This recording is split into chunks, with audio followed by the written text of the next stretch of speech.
Sitting around the campfire singing songs of yore, playing till my fingers are sore 'cause they always want one more.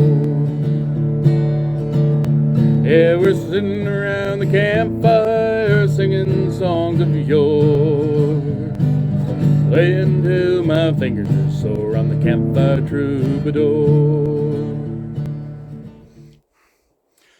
A good day to you fine gentlemen and ladies. Thank you for joining me today for a wee bit of singing and a wee history lesson.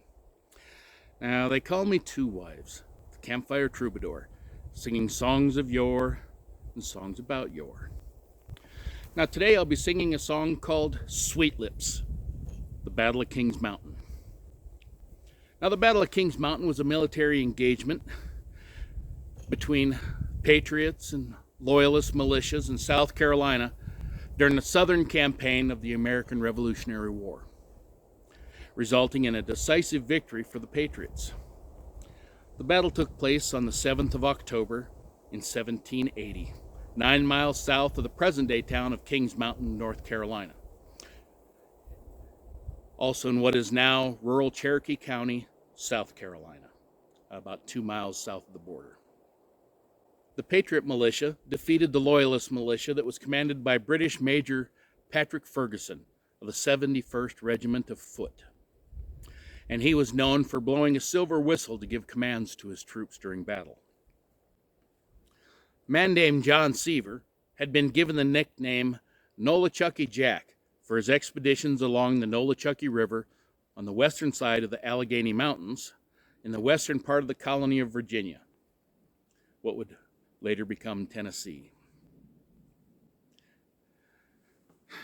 Now, later in life, he was elected to North Carolina Colonial Senate, elected to represent North Carolina in the first United States Congress, and was chosen as the first and third governor of Tennessee.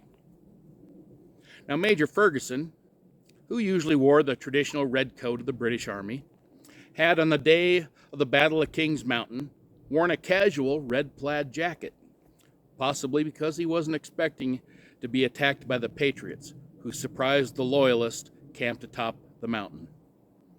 He was later shot from his horse and dragged to the Patriot side by his stirrup. When he was approached for surrender, he pulled his pistol and shot one of the Patriot militiamen. Ferguson was then shot 8 times by Patriot soldiers. He was stripped of his clothes, urinated on, and then wrapped in an ox hide and buried in an unmarked grave. Now, the battle was a pivotal event in the Southern campaign. Indeed, the battle has been described as, quote, the war's largest all-American fight, because it was American colonists on both sides, Loyalists and Patriots. The surprising victory of the American Patriot militia over the Loyalists came after a string of Patriot defeats at the hands of Lord Cornwallis and greatly raised the Patriots' morale. With Ferguson dead and his Loyalist militia destroyed, General Cornwallis transferred his army into North Carolina and eventually Virginia.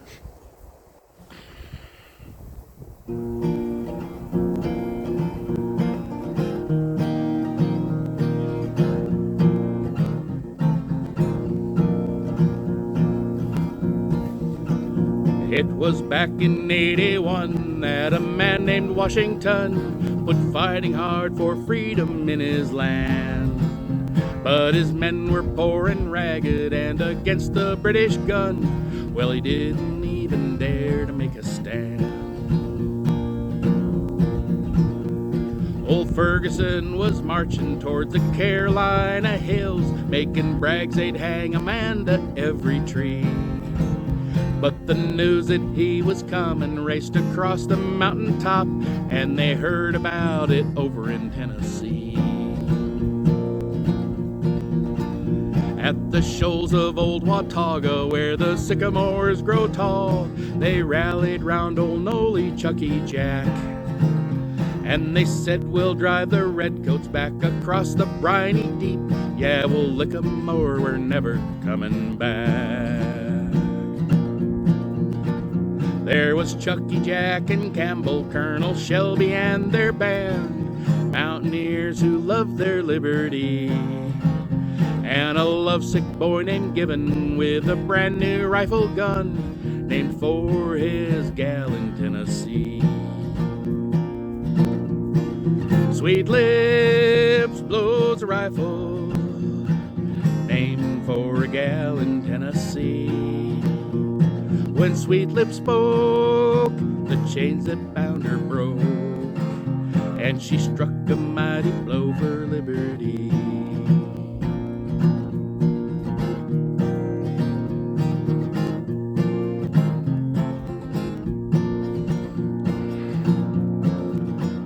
When they rode across the mountains onto Carolina soil, the Tar Heels with their muskets gathered round to go and head off Ferguson before he got to them, to hang 'em all and burn their houses down. When Ferguson heard the mountain men were camping on his trail, he first began to laugh and then to scoff. He said, "We'll go up on King's Mountain and then let the rebels come, for the powers of hell will never drive me off." But Campbell and Ben Cleveland, Colonel Shelby and their men had knowledge of old Nolly, Chucky, Jack. Well, they loaded up their rifles and they come the mountainside, said, "We'll lick 'em or never coming back." Ferguson blew his silver whistle, he shouted and he cursed, "Use your vantage to drive the rebels back."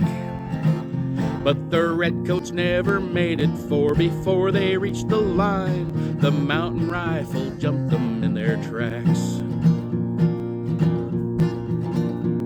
And Sweet Lips blows a rifle, named for a gal in Tennessee. When Sweet Lips spoke, the chains that bound her broke, and she struck a mighty blow for liberty.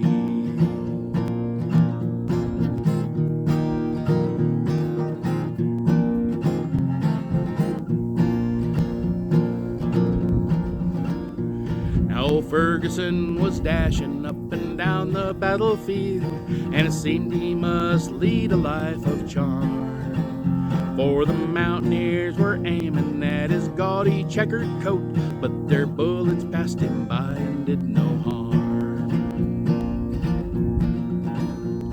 Then up stepped young John Gibbon with his brand new rifle gun, named for his girl back home, he said. Well, I wonder what Sweet Lips can do. And when he took his aim, Sweet Lips spoke and Ferguson fell dead. Cornwallis heard that Ferguson and all his men were lost, and he said, "This place is just too hot for me." So he soon went off to Yorktown, where he laid his weapons down, and ever since this country has been free. And Sweet Lips blows a rifle, named for a gal in Tennessee.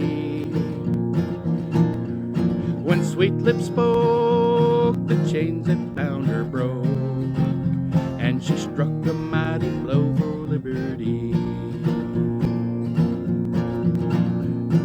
Sweet Lips blows a rifle, named for a gal in Tennessee. When Sweet Lips spoke, the chains that bound her broke. Yes, Sweet Lips done her part for liberty. Yes, Sweet Lips did her part for liberty.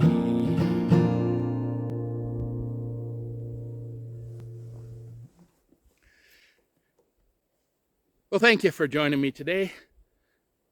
I hope you enjoyed our time together and mayhap even learned a wee bit.